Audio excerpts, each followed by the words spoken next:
की ज्यावेळी 2014 मध्ये मोदीजींच्या नेतृत्वाखाली आमचं सरकार आलं त्यावेळेला इंडस्ट्रीचा ऑटोमोबाईल इंडस्ट्रीचा साईज हा 14 लाख करोड रुपये होता. पण नुकतंच 3 महिन्यापूर्वी आपण जपानला मागे टाकलं आणि आता आपला तिसरा नंबर झाला.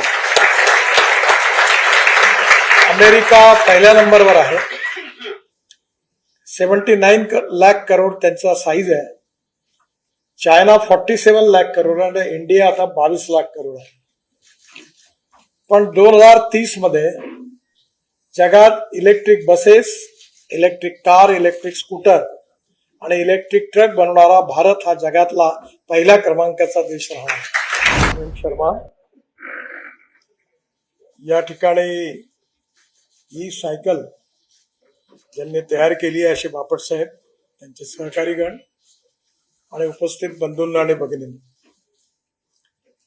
ज्यावेळी अल्टरनेटिव्ह फ्युएल आणि बायो फ्युएलवर कुठलीही गोष्ट असते त्याला हमखास सपोर्ट करायला मी नेहमी जात असतो. आपल्या सगळ्यांना माहिती असेल की आपल्या देशात 22 लाख कोटी रुपयाचं फॉसिल फ्युएल आपण इम्पोर्ट करतो, ज्यामुळे केवळ इम्पोर्टचाच भार नाही आहे तर आपल्या देशामध्ये विशेष रूपाने प्रदूषण ही देखील मोठी समस्या आहे. जी पॉलिसी ट्रान्सपोर्ट मंत्री म्हणून आम्ही स्वीकारली आहे ती import substitute, cost effective, pollution free आणि इंडिजिनियस.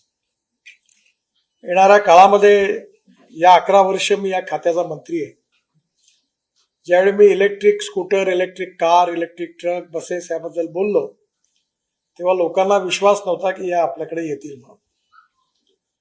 पण आता फ्लेक्स इंजिनच्या कार्स आल्यात, हायड्रोजनची कार आली, बस आली. नुकतंच मी टाटाचे 2 ट्रक आपल्या हायड्रोजन फ्युएल सेलवर आणि एक आयसी इंजिन डिझेल पेट्रोलचं त्यात हायड्रोजन टाकून चालवणाऱ्या 2 ट्रकचं उद्घाटन केलं.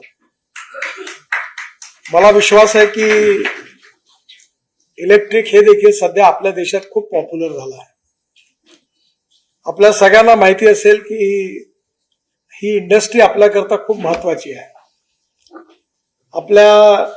माझ्या खात्यातर्फे आम्ही असं उद्दिष्ट ठेवलं आहे की ज्यावेळी 2014 मध्ये मोदीजींच्या नेतृत्वाखाली आमचं सरकार आलं त्यावेळेला इंडस्ट्रीचा ऑटोमोबाईल इंडस्ट्रीचा साईज हा 14 लाख करोड रुपये होता. पण नुकतंच 3 महिन्यापूर्वी आपण जपानला मागे टाकलं आणि आता आपला तिसरा नंबर झाला. अमेरिका पहिल्या नंबरवर आहे. 79 लाख करोड त्यांचा साईज आहे. चायना 47 लाख करोड आणि इंडिया आता 22 लाख करोड आहे. पण 2030 मध्ये जगात electric buses, electric car, electric scooter आणि इलेक्ट्रिक ट्रक बनवणारा भारत हा जगातला पहिल्या क्रमांकाचा देश राहणार. विशेषतः लिथियम आयन बॅटरीची किंमत जेव्हा इलेक्ट्रिक व्हेकल सुरू झाले तेव्हा $150 पर किलोवॅट पर आवर होती. आता ती $100 पर्यंत आली आहे. आणि ज्यावेळी $100 खाली जाईल त्यावेळी पेट्रोल डिझेलची कार, स्कूटर आणि इलेक्ट्रिक याची किंमत सारखी राहणार आहे. आणि विशेषतः मोठ्या शहरामध्ये आपल्या सगळ्यांना माहिती आहे की युरोपमधल्या अनेक देशांमध्ये सायकल हे मुख्य ट्रान्सपोर्टचं वाहन आहे. आणि त्यामध्ये लिथियम आयनच्या बॅटरीच्या आधारावर सायकल तयार झाली. तसं आता आपल्याकडे बॅटरी केमिस्ट्रीमध्ये पण मोठ्या प्रमाणात रिसर्च सुरू आहे. सेमीकंडक्टर करता आपल्या पॉलिसीमुळे मोठ्या प्रमाणात इंडस्ट्री सुरू झालेल्या आहेत. आणि lithium ion, sodium ion, zinc ion, aluminium ion ही पण केमिस्ट्री विकसित होते आहे. त्यामुळे येणाऱ्या काळामध्ये इलेक्ट्रिक व्हेकलला खूप किंमत आहे. आणि यामध्ये आपल्या ज्या 2 व्हीलरच्या कंपन्या आहेत, बजाज, टीव्हीएस, हिरो होंडा, त्यांचं 50% प्रोडक्शन हे एक्सपोर्ट होत आहे. आणि म्हणून बापट साहेब, आपल्या देशात डोमेस्टिक मार्केटमध्ये याला जेवढी किंमत आहे यापेक्षा जास्त किंमत आपल्याला बाहेर मिळणार आहे, हे जास्त महत्व आहे. नुकत्याच हिरो ज्या कंपनीचे मालक मला भेटले त्यांचा लुधियानाला हिरो सायकलच्या प्लॅनचं मी उद्घाटन केलं. आणि त्यामध्ये त्यांनी आता पुष्कळ चांगल्या सायकल डेव्हलप केल्या आहेत.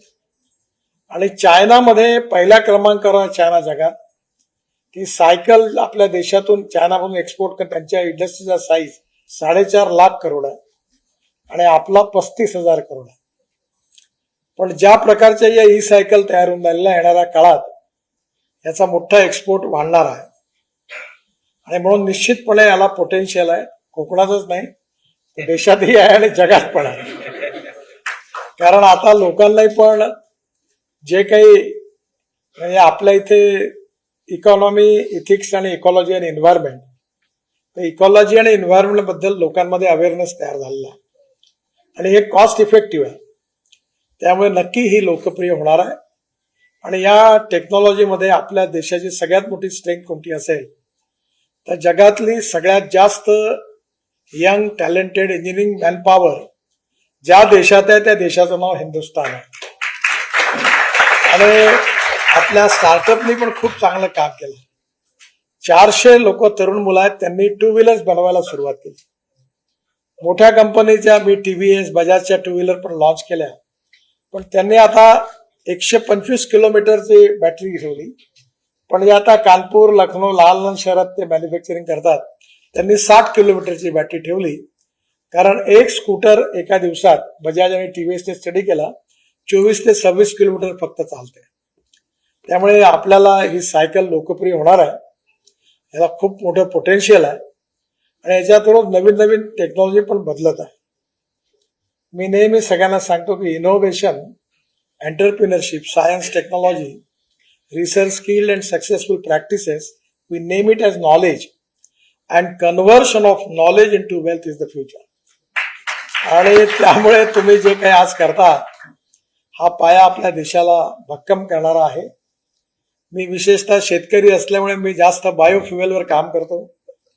आता माझ्याकडे सीएनजी वर चालणारा ट्रॅक्टर आहे आणि आता राईस स्ट्रॉ पासून बायो सीएनजी तयार करणारे 400 प्रोजेक्ट देशात सुरू होत आहेत. त्यातले 60 सुरू झालेले आहेत. आणि आता आपला शेतकरी हा अन्नदाता नाही, ऊर्जादाता, इंधनदाता आणि बिटुमिन दाता पण झालेला आणि हवाई इंधन पण दाता झाला. आम्ही एक प्रोजेक्ट पानिपतला सुरू केलेला आहे. ते राईस स्ट्रॉ, परली जे जाळतात त्याच्यामुळे दिल्लीत प्रदूषण होतं, त्याच्यामध्ये 1 lakh litre bio ethanol, 150 ton bio bitumen आणि 78,000 टन हवाई इंधन तयार होतात. म्हणजे येणाऱ्या काळात आपलं बायो एव्हिएशन फ्युएल हे देखील आपला शेतकरी तयार करणार आहे. त्यामुळे ट्रान्सपोर्ट सेक्टरमध्ये प्रदूषण कमी करणं आणि ग्रामीण आणि कृषी अर्थव्यवस्थेत आपण बायोफ्युएल तयार करणं आणि आता कन्स्ट्रक्शन इक्विपमेंट पण आली आहेत. तुम्ही याच्यावरही काम करा. मी जेसीबी कंपनीला आग्रह करून एक जेसीबी हायब्रिड बनवायला लावला. तो सीएनजी आणि डिझेलवर होता. जेसीबीच्या एमडींनी मला सांगितलं की तुमच्या आग्रहामुळे आम्ही केला आणि आता 1000 जेसीबीचा ऑर्डर त्यांना रशियात मिळाला. त्यामुळे आता सगळ्याच कंपन्या ज्या आहेत त्या अल्टरनेटिव्ह फ्युएल आणि बायोफ्युएलवर काम करतात आहेत आणि तुम्ही आता याची सुरुवात केली. त्यामुळे ऊर्जेला आयात करणारा नाही तर ऊर्जेला निर्यात करणारा देश आपल्याला बनायचा. आणि म्हणून तुम्ही जी आज सायकल आणलेली आहे ती नक्कीच, स्कूटरही आता आल्या बऱ्याच, पण अनेक लोकांना सायकल हा छंद आहे. जर्मनीमध्ये सगळ्या रोडवर आपल्याकरता सायकली करता वेगळा ट्रॅक आहे. पण आपल्या इथे जे ट्रॅक केला की फुटपाथवर अतिक्रमण करून लोक येऊन बसतात. त्यामुळे आम्ही काही शहरामध्ये आता याचं प्रयत्न सुरू केलेला आहे प्रयत्न. नागपूरला एक मेन रोड आहे एअरपोर्ट टू झाशी, त्यालाही पण आता सायकल ट्रॅकमध्ये रूपांतर केलं आहे. हळूहळू हा पॉप्युलर होत आहे. आणि एका दृष्टीने सायकल हे आपल्याकरता अतिशय उत्तम, चांगलं आणि स्वस्त, इकॉनॉमिकली व्हायबल असं वाहन आहे. आणि त्यामुळे लॅब इंडियाच्या या प्रोजेक्टला, या ई सायकलला मी मनापासून खूप खूप शुभेच्छा देतो. आणि डोमेस्टिक मार्केटमध्ये नाही तर इंटरनॅशनल मार्केटमध्ये पण तुमचा ब्रँड यशस्वी हो याकरता शुभेच्छा देतो. खूप खूप धन्यवाद. नमस्कार.